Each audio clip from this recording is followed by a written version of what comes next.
अस्सलाम वालेकुम मेरे प्यारे प्यारे व्यूवर्स को मेरा प्यार भरा सलाम। मैं हूँ हफ्सा फरीद और आप देख रहे हैं मेरा YouTube channel Hafsa Farid cooking.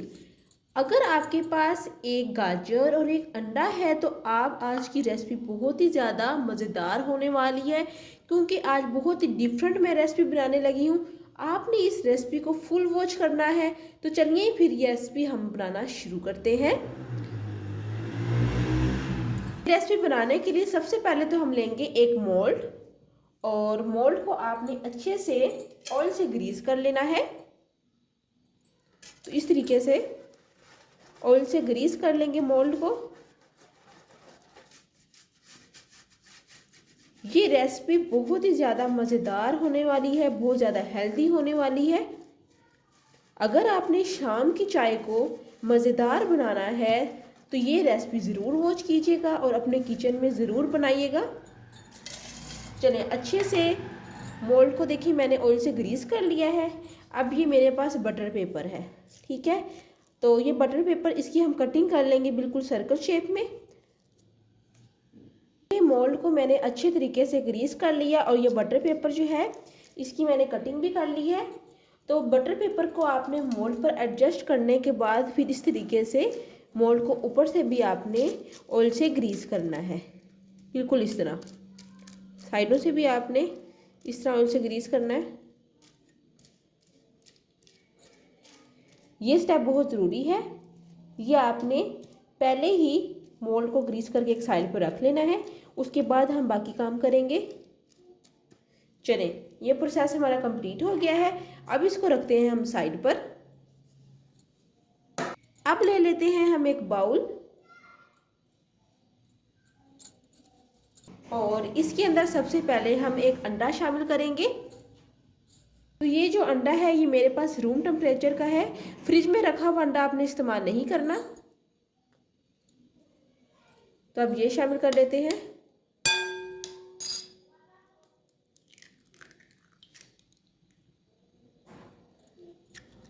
शामिल करने के बाद अब आपने बीटर की मदद से इस तरीके से बीट कर लेना है।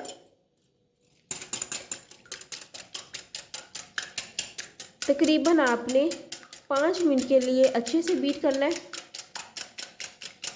तो मिलते हैं 5 मिनट बाद। तकरीबन 5 मिनट हो गए हैं और अच्छे तरीके से मैंने अंडे को बीट कर लिया है। तो अब साथ ही हम शामिल कर देते हैं 1 कप के करीब आइसिंग शुगर। शुगर को मैंने अच्छे तरीके से पहले ग्राइंड कर लिया है और इस तरीके से पाउडर फॉर्म में बना लिया है, ठीक है। अब हम ये शामिल करते हैं।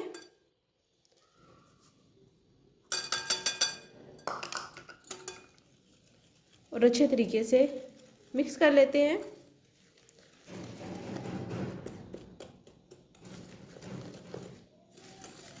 अच्छा, यहाँ पर आपने स्पैचुला या विस्क जो है वो आपने एक ही साइड इस तरीके से मूव करनी है। डायरेक्शन आपने एक ही देनी है और एक ही डायरेक्शन में आपने इस तरीके से मिक्स करते जाना है। अब साथ ही इस पॉइंट पर हमने अंडा शामिल किया है, तो अंडे की स्मेल होती है, अरोमा होता है, जिसको हमने दूर करना है। तो ये वनीला एसन है मेरे पास। वनीला एसन आपको किसी भी शॉप पर इजीली अवेलेबल मिल जाएगा। बहुत ही प्यारी इसकी खुशबू होती है। इसका फ़ायदा ये होता है कि अंडे की जो स्मेल होती है ना, उसकी स्मेल को दूर करता है। तो अब हम इस पॉइंट पर वनीला एसन के चंद ड्रॉप शामिल करते हैं।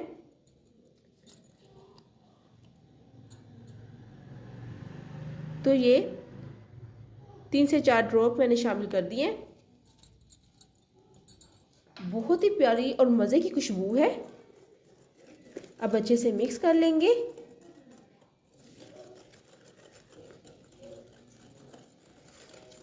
चलिए, अच्छे से मिक्स हो गया। अब इस पॉइंट पर हम शामिल करेंगे दूध। 1 कप दूध शामिल कर रही हूँ।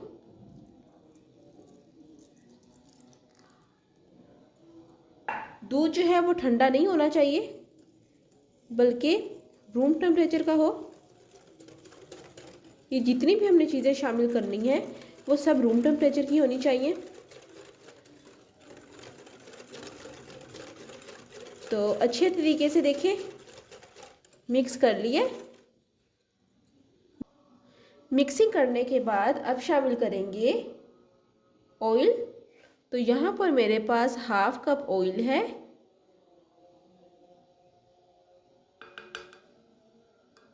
बर्तन को अच्छे तरीके से साफ कर लेंगे और मिक्स कर लेते हैं। अब यहाँ पर आपने 5 मिनट के लिए अच्छे से मिक्स करना है। साथ ही इस पॉइंट पर अगर आपने अभी तक मेरे चैनल को सब्सक्राइब नहीं किया है तो जल्दी से मेरे चैनल को सब्सक्राइब कर दें, लाइक कर दें और शेयर करना मत भूलिएगा। आपका बेहद शुक्रिया। और कमेंट बॉक्स में ज़रूर बताया करें कि आप मुझे कहाँ से देख रहे हैं, मेरी रेसिपी को कौन कौन सी सिटी से वॉच कर रहे हैं। तो देखिए अच्छे तरीके से मैंने मिक्स कर लिया है।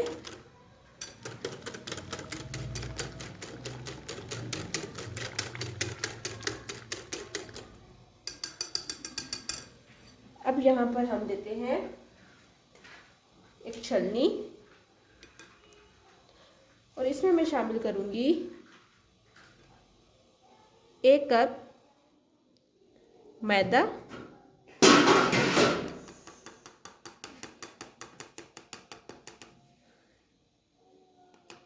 और अब हम शामिल करेंगे बेकिंग पाउडर। तो ये देखिए, ये बेकिंग पाउडर आपने शामिल करना है, किसी भी शॉप में इजीली अवेलेबल है, आपको मिल जाएगा। और जो भी आप कोई चीज़ शामिल करें तो उससे पहले ये एक्सपायरी डेट आप ज़रूर देख लिया करें। एक्सपायरी डेट देखने के बाद ही आप इस तरह की जो इंग्रेडिएंट हैं वो यूज़ किया करें। तो अब यहाँ पर मैं 1 चम्मच बेकिंग पाउडर शामिल कर रही हूँ। साथ ही 1 चुटकी के करीब शामिल करेंगे बेकिंग सोडा यानी कि मीठा सोडा। और अब अच्छे से छान लेते हैं।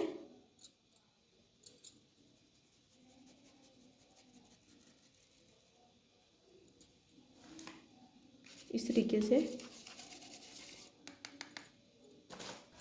और अब आपने अच्छे तरीके से मिक्सिंग कर लेनी है। तो इस तरीके से हम अच्छे से मिक्स कर लेंगे। और यहाँ पर ना आपको मैं इम्पोर्टेंट टिप्स बताने लगी हूँ कि आपने जब इस तरीके से मेज़ा रेडी कर रहे हो ना, तो कोशिश कीजिएगा कि कोई लम्स वगैरह ना बने, बिल्कुल स्मूथ सा टेक्सचर हो। क्योंकि अगर लम्स गुठलियाँ वगैरह बन गई इस मेज़े में तो जो केक है ना वो सही नहीं बनेगा। और ये देखिए, एक ही मोशन में आपने मूव करना है और इस तरीके से अच्छे से आपने मिक्स कर लेना है। और ये देखिए मिक्सिंग करने के बाद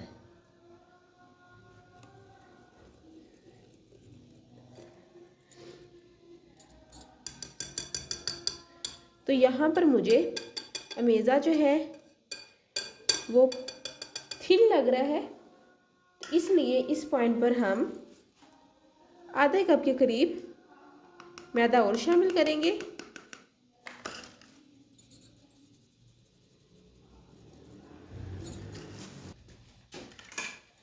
और अब अच्छे से मिक्स कर लेते हैं।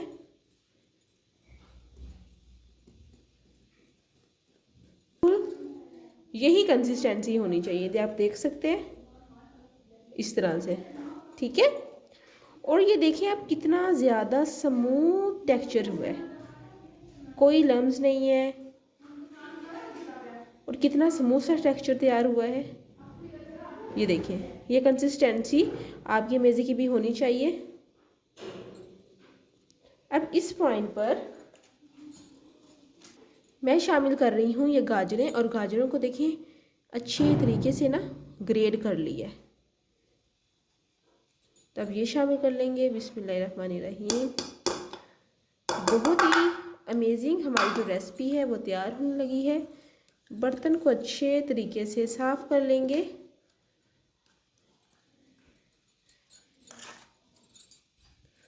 इस तरीके से मिक्स कर लेते हैं। बहुत ही हेल्दी रेसिपी तैयार होने लगी है। जो बच्चे गाजरें शौक से नहीं खाते उनको ये डेजर्ट बना कर दीजिएगा, हर रोज़ फरमाइश करेंगे।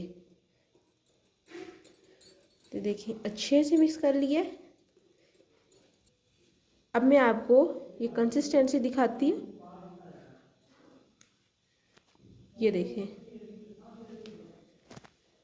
अच्छे से मिक्स कर लिया और ये कंसिस्टेंसी देख लें,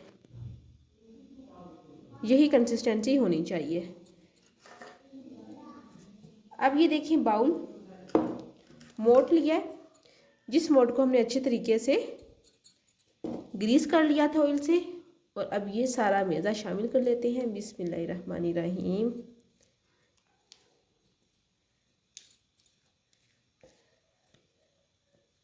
बर्तन को साथ साथ ही अब आपने अच्छे तरीके से इस तरीके से टैप करना है। ये पतीला मैंने पहले से प्री हीट होने के लिए रख दिया था। तकरीबन 15 मिनट हो चुके हैं, अच्छे से गर्म हो गया है। और साथ ही ये देखें ये स्टैंड आपको बाज़ार से इजीली मिल जाएगा। अगर आपके पास इस तरह का स्टैंड नहीं है तो आप कटोरी जो है वो उसको आप उल्टा करके रख सकते हैं। अब इस मोल्ड को एहतियात से इस तरह से एडजस्ट कर लेंगे। चलें एडजस्ट हो गया। और अब इस तरह कवर कर देंगे। और अब ये फ्लेम आप देख लें, बिल्कुल यही फ्लेम होना चाहिए। लो टू मीडियम फ्लेम पर आपने अच्छे से अब केक को बेक करना है। तकरीबन 30 से 35 मिनट लग जाएंगे। तो मिलते हैं 30 से 35 मिनट बाद।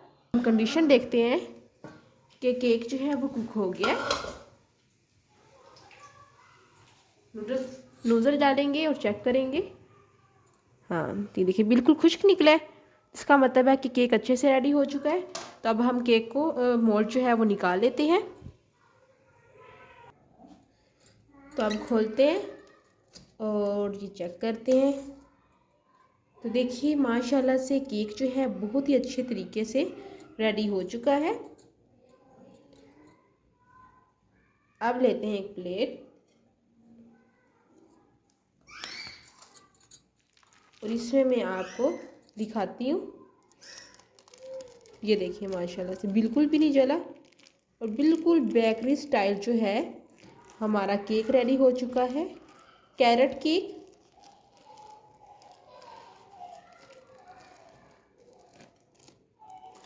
देखिए माशाल्लाह से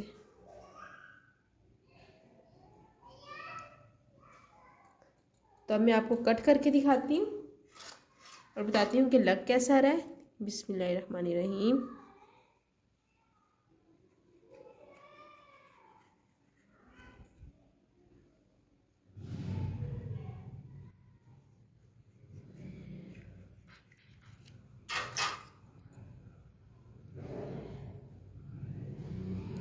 तो ये देखिए माशाल्लाह से कितना ज़्यादा सॉफ्ट फ्लफ़ी केक जो है तैयार हुआ है। जाइए अपने किचन में और इस तरह केक बनाइए और ज़रूर मुझे बताइएगा कि आपकी ये रेसिपी कैसी लगी है। उम्मीद करती हूँ आपको मेरी आज की जो रेसिपी है बहुत ही ज़्यादा पसंद आई होगी। फिर मिलूँगी एक नई रेसिपी के साथ। तब तक हफ्सा फरीद को दें इजाज़त। अल्लाह हाफिज़।